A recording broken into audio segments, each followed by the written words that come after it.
Chapter 22. This is your fault, Ireena. They made it all the way back to their room without saying a single word. But before they opened the door to the lounge, Rowan broke the silence. "I want to search the castle," she said. Henry and the others glared at her in disbelief. "We said we wanted to know about the layout," Rowan said. "That was before." Henry stopped himself and shook his head. Rowan turned to Navara and Ireena. Navara was quiet, her head bent and her eyes on the ground, but Ireena spoke up. "I just want to go home," she said. "Come on," the druid moaned. "We have to do this. Please." The last thing Henry wanted to do was set a toe out of line. Strahd had been 3 steps ahead of them the whole time, pulling the strings from the shadows ever since they arrived in Barovia. Henry dreaded to think what the vampire might do if they gave him an excuse to rescind his hospitality. This was his house, and Henry knew he would be watching them. But if they were ever going to stand a chance resisting his power, they needed to know more about their enemy, and especially his lair. Henry sighed. "If Navara and Ireena are okay with it, maybe we could look around a little. But where would we start?" Rowan bit the inside of her cheek and looked back down the stairs. "I know you can't possibly be thinking about going to the lower levels. Right, Whiskers?" "He might be down there," she said. "Good God, Rowan," Henry said. "And what if he is? You plan on breaking him out?" "Are we talking about Rowan's father?" Ireena asked in horror. "I just want to know if he's down there," Rowan said, crossing her arms. "This is getting ridiculous," Henry said, and he brushed a nervous hand through his hair. "Rowan, if you want us to explore the castle, I'll go anywhere but down there. Navara?" Navara shook herself. Then I say we go up." Once Ireena agreed, they left the lounge and crept up the dark, spiraling staircase. They passed a small landing with a single door and continued going up until they reached the end of the stair. It opened into a semicircular battlement, which was exposed to the night sky. Beyond the crenellations they could see the rooftop of the keep, the courtyard far below, and the dark curtain walls beyond. From here Henry could see that they had not nearly reached the top of the tower. Its turret soared high above them, ending in a peaked roof. Rain pelted down on the parapet, and the wet masonry around them glistened with a dull red light.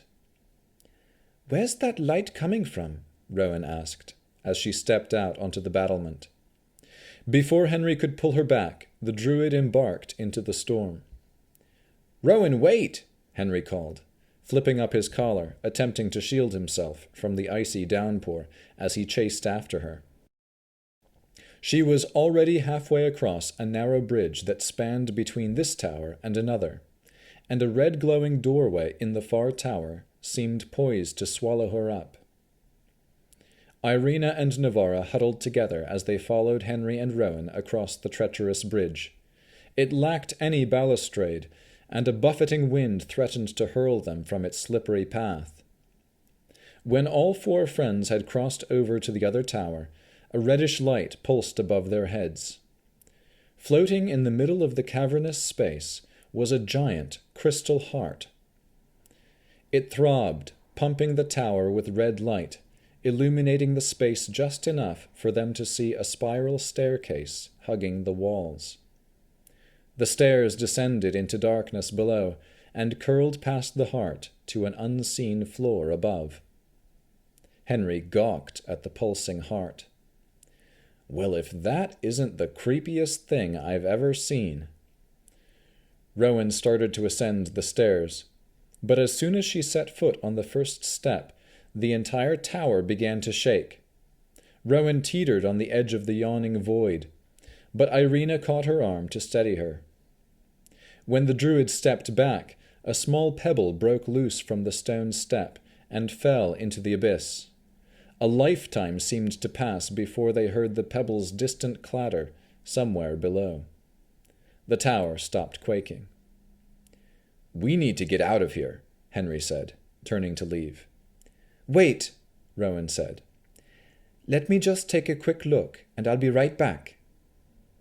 Then Rowan transformed into a small bat and flapped upwards toward the heart. The tower did not shake, but Henry wrung his hands. After she flew past the heart and came back down, she paused, hovering in front of Henry and squeaking something battish. Then she took off and flew down the tower, disappearing into its depths. "What did she say?" Ireena asked. "I can only imagine," Henry said, peering over the edge. "Navara, can you get Herkomoid to go down there? You can see through his eyes, right?" The pseudo-dragon growled, hissed, and bobbed his head at Navara. "Herkomoid thinks it's too scary down there," Navara said. No one argued with that. Rowan was on her own. And so they waited under the glow of the heart as the minutes dragged by. Henry bit each fingernail on both hands and was about to tell the others they should go back when a bat flew up out of the darkness and transformed into Rowan. Her eyes were wide. "Well?" Ireena asked. "What did you see?" "Ghouls." Henry could not get comfortable. He lay on the plush couch, tossing and turning. Finally, he flipped on his back and looked up at the ceiling, pressing the back of his hand to his forehead. How could any sane person sleep in a place like this? No sound came from the bedroom where the three women rested, but he could imagine they were just as restless as himself. He patted Apollo by his side and talked with the sword a while, glad there were still some secrets Strahd did not know. "So, you don't remember much about the dungeons, huh?" Henry asked the sword in his mind. "Nah, man," Apollo said. "Sergei never took me down there." Suddenly, a hand seized Henry by the throat, pinning him to the bed. "Do not take me for a fool, Henry Gibson," Strahd whispered in his ear. "I have seen the way she looks at you. I have seen the flower embroidered on your cloak. I have heard the sweet words you exchange when you think no one is listening. Ireena is mine. If you so much as hold her hand, I will kill you. But before I do, I will make you suffer more than any man has ever suffered. Do you understand me?" Strahd's iron grip tightened. Henry's eyes bulged, and he clawed at his neck, helplessly fighting for air. Just as the oblivion of unconsciousness began closing in around him, the hand released. Henry coughed and gasped. When he looked up, Strahd was gone. In the morning, Navara donned winter. It was only the second time in her life she had worn the season, but she felt that wearing spring would not be true to her feelings. During the night, all she had wanted to do was curl up in a ball and hibernate until it was all over. Let someone else break the curse. Then Gostomir had rubbed his hands together and said, "I knew that Vasily was bad news, and he did smell like poop." Her patron could always lift Navara's spirits just a bit, even if he only reminded her that sometimes it's okay to be sad. After waking up Rowan, who had slept as a cat on the four-poster bed, Navara walked into the lounge with Henry and Ireena. "Navara," Henry said, upon seeing her. "Your hair, it's blue." Her hair was still mostly red, but the green highlights on the ends of her long locks were now a deep shade of blue, the blue of winter. "I'm an Eladrin," she reminded him. "I know, but are you all right?" Henry asked. "I just need to be sad today," she said. Henry nodded. An invisible servant came into the room with 4 breakfast platters and handed each to a specific person. Henry received a solitary piece of burnt bread, while Rowan got toast and a few eggs. Ireena had toast, eggs, sausage links, and fried tomatoes. But Navara had a veritable feast. On her platter was all the same food that adorned Ireena's, but more, including mushrooms, 3 different cheeses, hot tea, and cakes. Rowan scowled. "This food must reflect Strahd's opinion of us." Navara grew worried. "Why should I have more than Ireena?" "I think I pissed him off last night," Ireena said. Navara looked at Henry's plate. "What about Henry? He didn't do anything wrong at the dinner." "What did you do, Henry?" Rowan asked. "I don't want to talk about it," Henry said, eating his burnt breakfast. "Here, you can have some of mine." Navara dished a heaping portion of eggs onto his plate, but the food immediately turned to ash. "That's it!" Rowan stomped to the window. Then she opened the casement and chucked her dish, along with its food, into the misty air. The plate shattered on the rooftop. Navara followed Ireena and Henry's example and ate her breakfast, although she was unable to finish the large meal. Afterward, Escher came and informed them that a carriage awaited in the courtyard to take them anywhere in the valley, unharmed. They decided they would go to the village of Barovia. Ireena was desperately homesick for Ismark, and the others thought it would be a good place to plan their next move. "Escher," Navara said when the others were ready to leave, "I'd like to speak with Strahd." All her friends gave her dumbfounded looks. "Milady," said the vampire, "the master is very busy. Are you planning on staying at Ravenloft?" "No, but I have something I want to give him." Really, she did not want to give her gift to their host, but she knew she must, for her own peace of mind. "How about you leave it with me, and I will give it to the master," Escher said. "I need to give it to him face to face," Navara said. "What are you doing?" Rowan whispered to her. "We should go while we can," Ireena said. "Strahd might try to charm us into staying if we linger." Escher touched his red-jeweled necklace, then gave a slight nod and said, "Very well, follow me." Navara followed him, and the others trailed behind.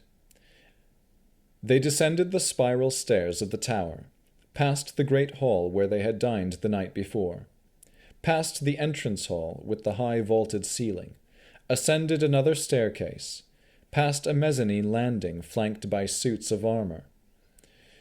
Navara realized they might easily have become lost while exploring the night before.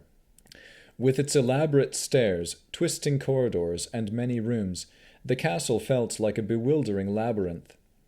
Nevertheless, Navara wished she had been brave enough to explore further anyway.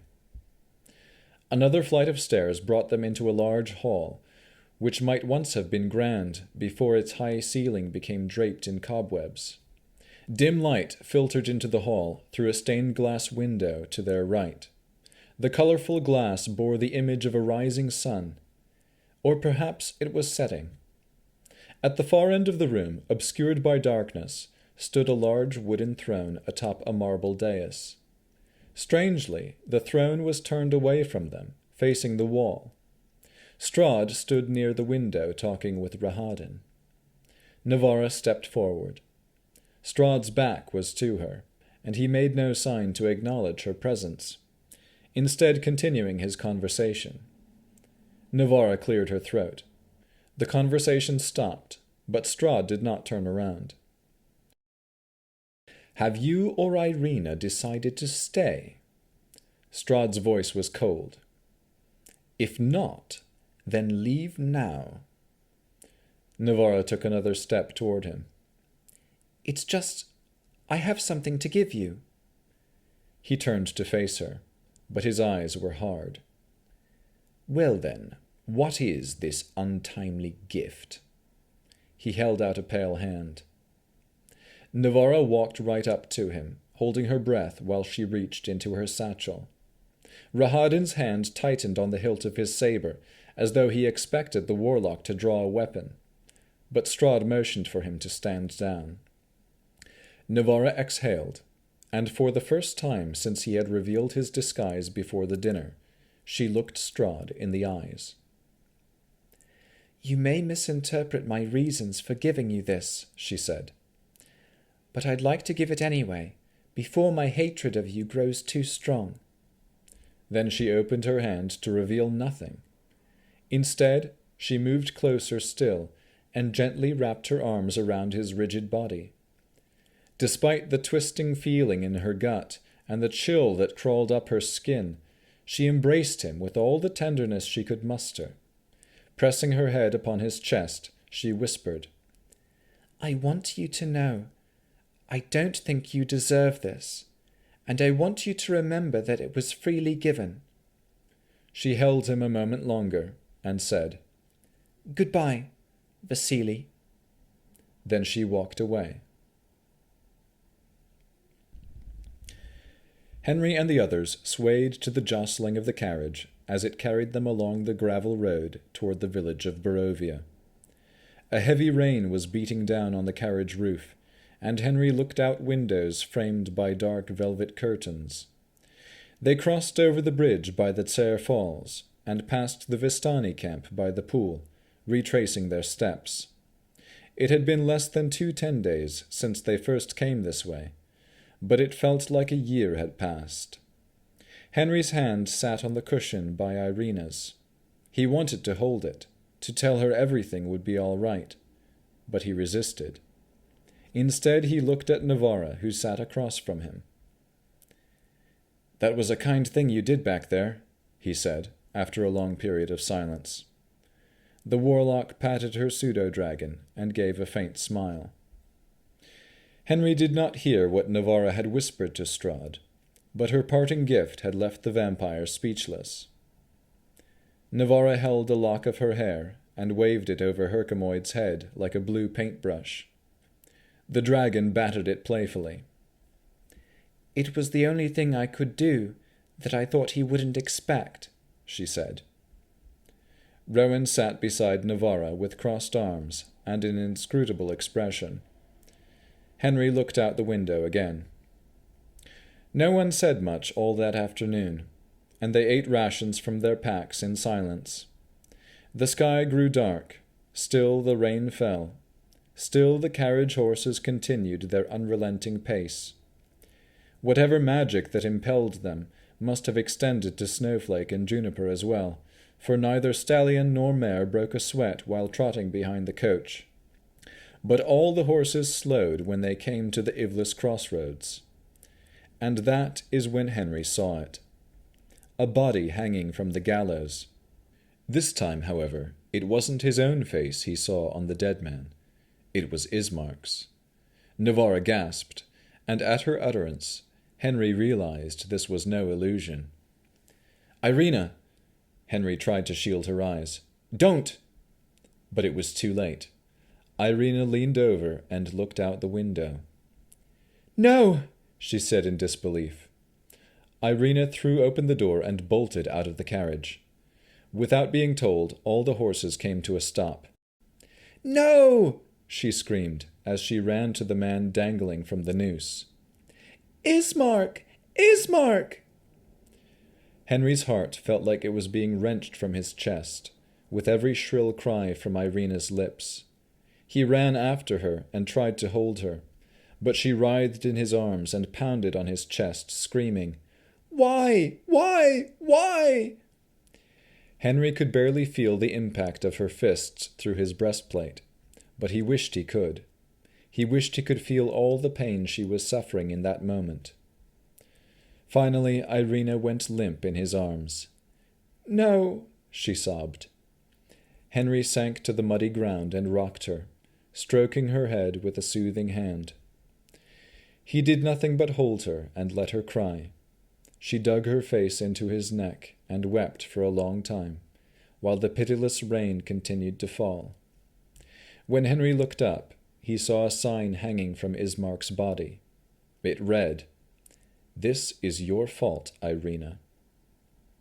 Henry's eyes burned. They seethed with a fury that Henry had never known before. And in that moment, Henry knew he would do anything to save Ireena. He loved her, though he hadn't realized it fully until now. He bent his head and pressed his cheek against hers. "We will stop him," he said. "We will put an end to this madness." Ireena gripped Henry's arm. "We should go," she said.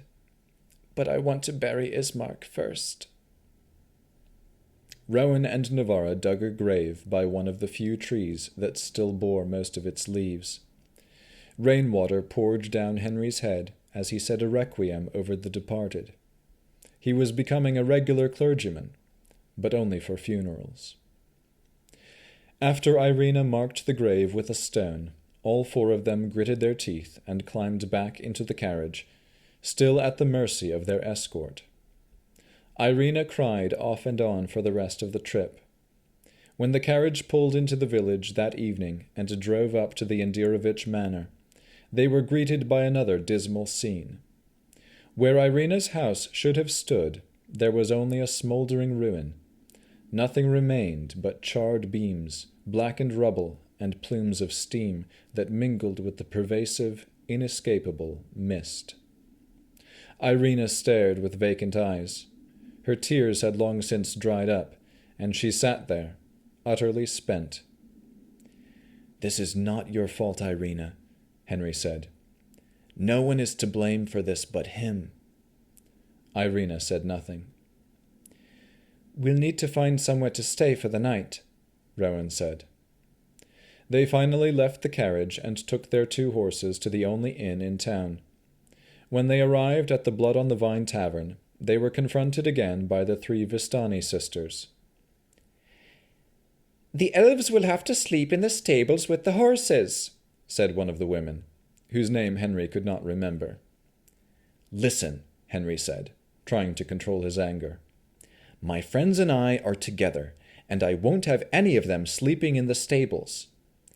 "What are you, some kind of ear lover? I won't have any dirty elf sleeping in my beds." Henry breathed in sharply. "Apologize to my friends right now." "We are Vistani," the woman said, narrowing her eyes. "You should watch what you say. In this valley, we're guests of the Count himself." Strahd's minions, Henry thought, glaring down at the Vistana. "If you're not going to apologize, there will be consequences." "Get your filthy elves out of my tavern," the woman said slowly. "Henry, let's just go," Navarra said, and she walked out. Rowan and Ireena followed her. Henry kept his eyes on the Vistana. "I warned you," he snarled. Then he turned and left. It was late, and Navarra suggested they go to the church. "It's probably abandoned," she said, "and we need somewhere to get out of the rain." Unpleasant memories resurfaced in Henry's mind when they arrived at the sagging structure. The windows were smashed, and the doors were still broken from when the rats had burst through, but there was nowhere else for them to go. They turned out their bedrolls in a small sacristy adjacent to the chapel. It looked like it had doubled as the old priest's quarters. There was a solitary bed with a straw mattress, a rising sun carved into the headboard. The remains of a wardrobe lay smashed in one corner. Anything valuable had probably been ransacked days ago. Ireena lay down on the straw bed, and Navarra put a blanket over her. "I don't think I'll ever be able to sleep again," Ireena murmured. Rowan sat down on the bed beside her. "Would you like to hear a lullaby?" she asked.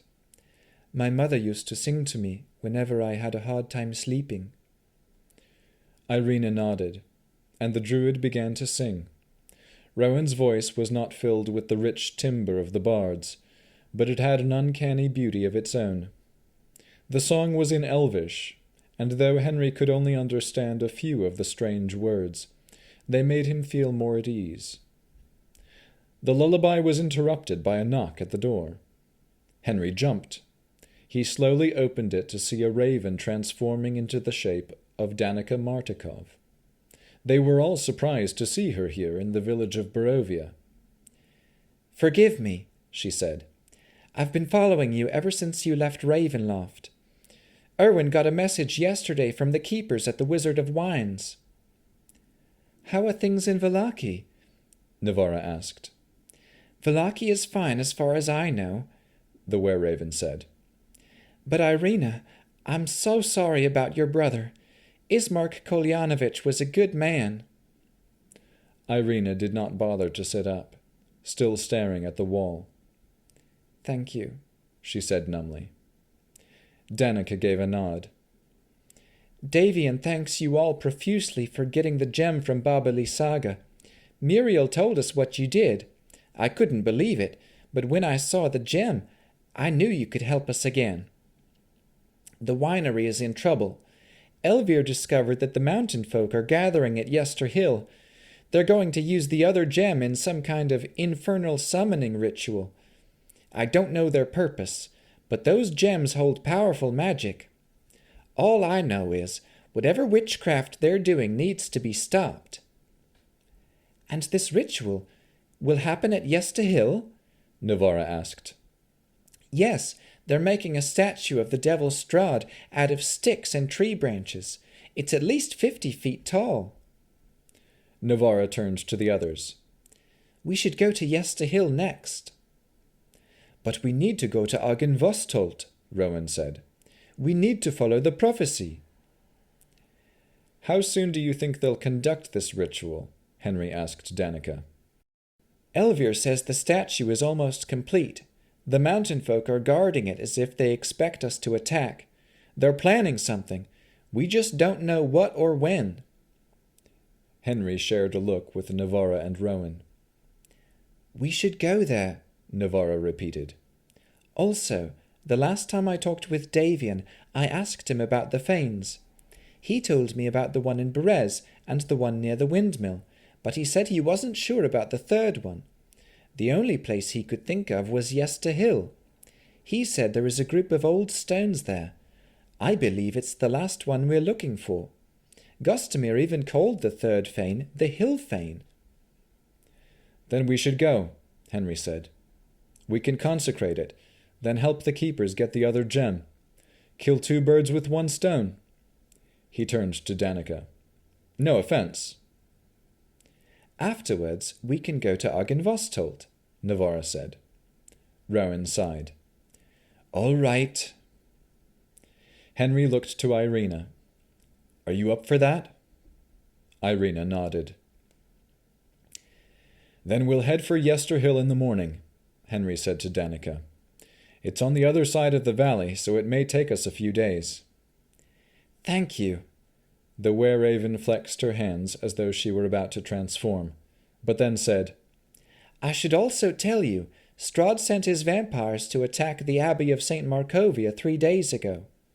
Henry's heart sank. That was the day after they had left Kresik.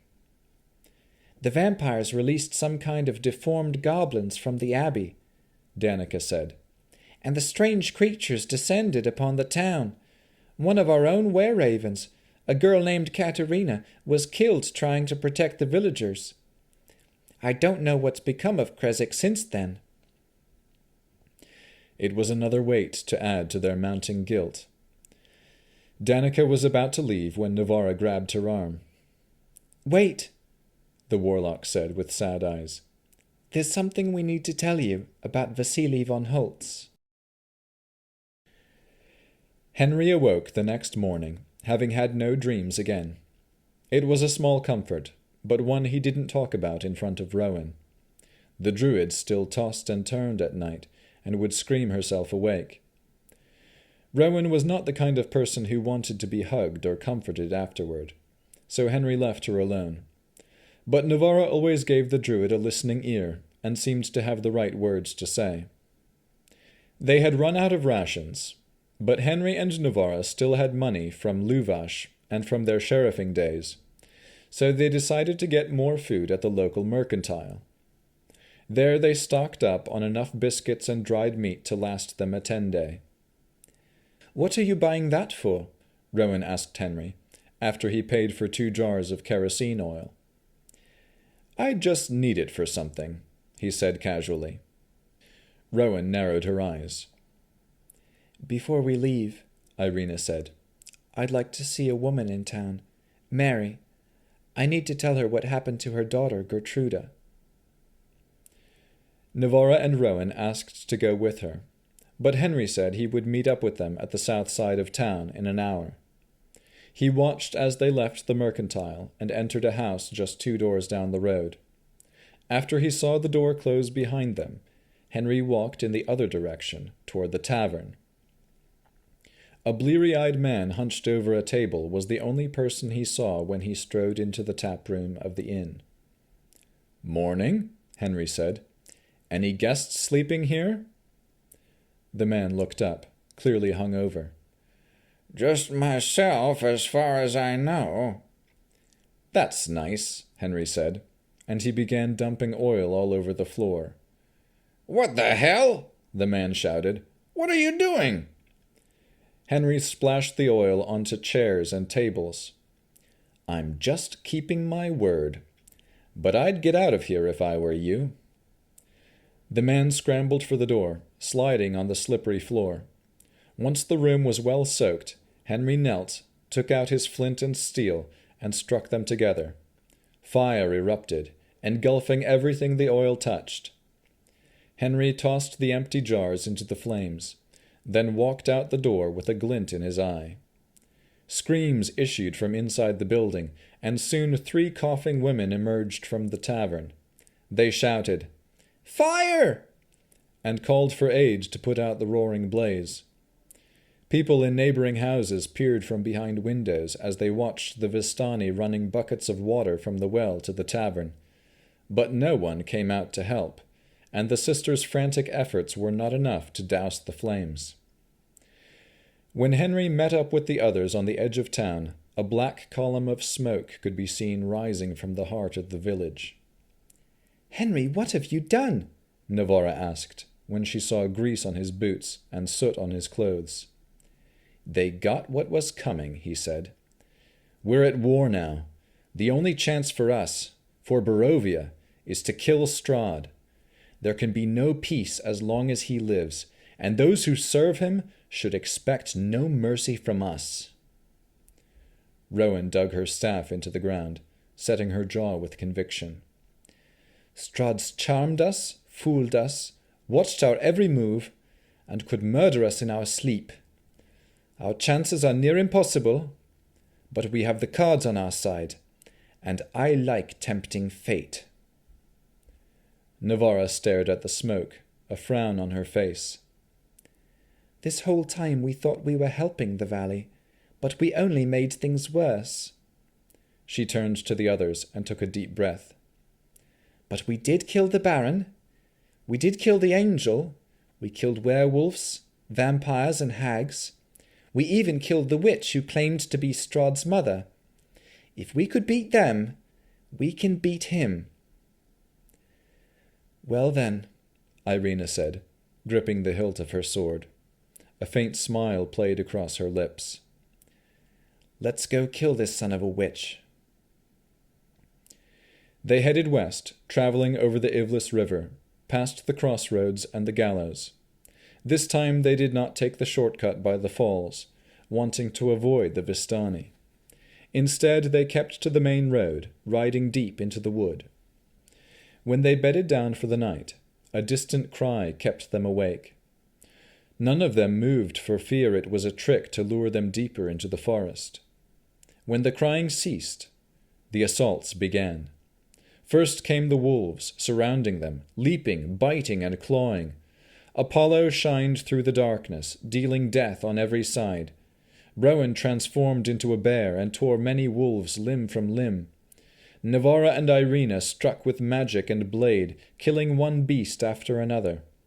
Together they fought off the attack, but as soon as the wolves were put to flight, a host of wraiths swooped in.